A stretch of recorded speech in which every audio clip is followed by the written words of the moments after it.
నూనె పోసుకోవాలి, ఆవాలు వేసుకోవాలి,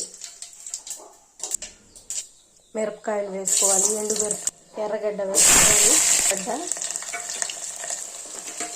బాగా నూనెలో ఉంచుకోవాలి.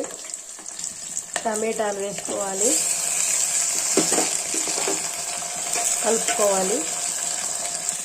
ఉప్పు వేసుకోవాలి, పసుపు కొంచెం వేసుకోవాలి.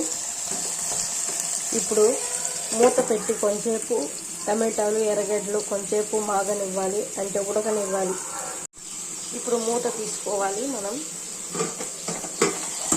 తర్వాత ఇలా కలుపుకోవాలి.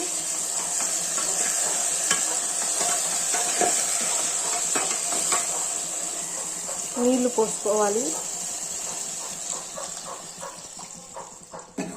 శుభ్రంగా కడిగి పెట్టుకున్న సిర్రాకును వేసుకోవాలి. ఇప్పుడు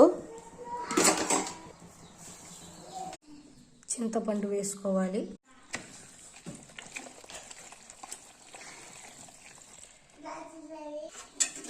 సిర్రాకు రెడీ. సిర్రాకు టమాటా కూర రెడీ.